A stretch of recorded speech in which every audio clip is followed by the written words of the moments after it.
ద్వితీయోపదేశకాండము 15వ అధ్యాయము. 7వ సంవత్సరాంతమున విడుదల ఇయ్యవలెను.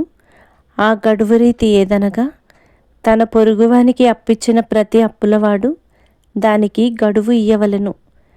అది యెహోవాకు గడువు అనబడును గనుక అప్పిచ్చినవాడు తన పొరుగువానినైనను తన సహోదరునినైనను నిర్బంధింపకూడదు. అన్యుని నిర్బంధింపవచ్చును గాని నీ సహోదరుని యొద్దనున్న దాన్ని విడిచిపెట్టవలెను. నీవు స్వాధీనపరచుకొనున్నట్లు నీ దేవుడైన యెహోవా నీకు స్వాస్థ్యముగా ఇచ్చుచున్న దేశములో యెహోవా నిన్ను నిశ్చయముగా ఆశీర్వదించును.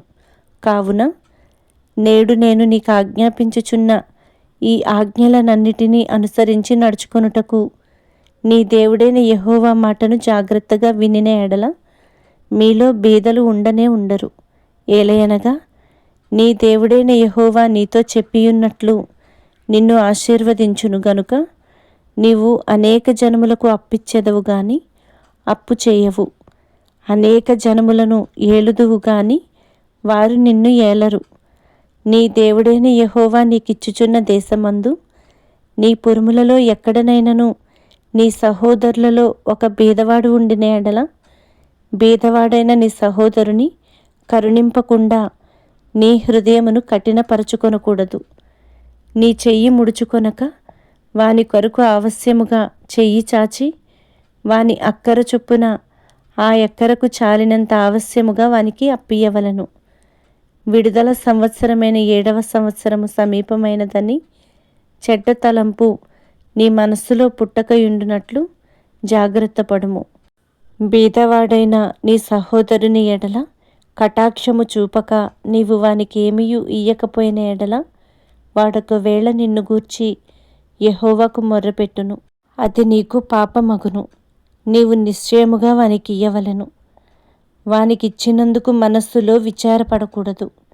ఇందువలన నీ దేవుడైన యెహోవా నీ కార్యములన్నిటిలోనూ నీవు చేయు ప్రయత్నములన్నిటిలోనూ నిన్ను ఆశీర్వదించును. బీదలు దేశములో ఉండక మానరు. అందుచేత నేను నీ దేశములోనున్న నీ సహోదరులకు దీనులకును బీదలకును ఆవశ్యముగా నీ చెయ్యి చాపవలెనని నీకు ఆజ్ఞాపించుచున్నాను. నీ సహోదరులలో హెబ్రీయుడే గాని హెబ్రీయురాలే గాని నీకు అమ్మబడి 6 సంవత్సరములు నీకు దాస్యము చేసిన ఎడల 7వ సంవత్సరమున వాని విడిపించి నీ యొద్ద నుండి పంపివేయవలెను. అయితే వాని విడిపించి నీ యొద్ద నుండి పంపివేయునప్పుడు నీవు వట్టి చేతులతో వాని పంపివేయకూడదు.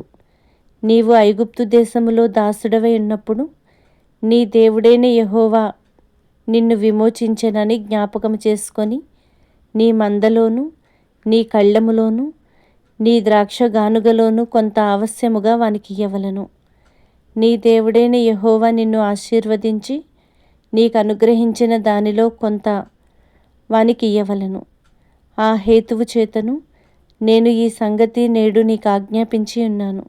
అయితే నీ యొద్ద వానికి మేలు కలిగినందున నిన్నును నీ ఇంటివారిని ప్రేమించుచున్నాను గనుక నేను నీ యొద్ద నుండి వెళ్ళిపోనని అతడు నీతో చెప్పిన ఎడల నీవు కదురును పట్టుకొని తలుపులోనికి దిగునట్లుగా వాని చెవికి దానిని గుచ్చవలెను.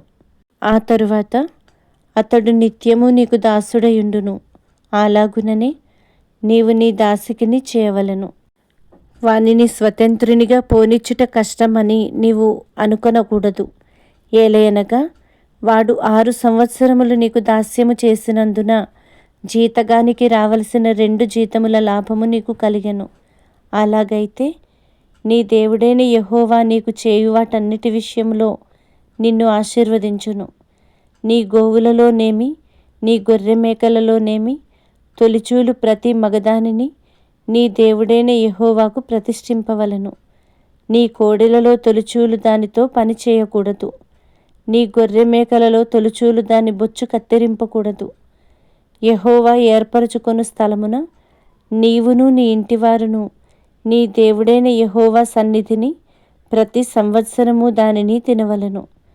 దానిలో లోపము అనగా దానికి కుంటితనమైనను గురుటితనమైనను మరి ఏ లోపమైనను ఉండిన ఎడల నీ దేవుడైన యెహోవాకు దాన్ని అర్పింపకూడదు. జింకను దుప్పిని తినునట్లు నీ పురములలో పవిత్రులు దాన్ని తినవచ్చును. వాటి రక్తమును మాత్రము నీవు తినకూడదు. నీళ్ల వలె భూమి మీద దాన్ని పారబోయవలెను.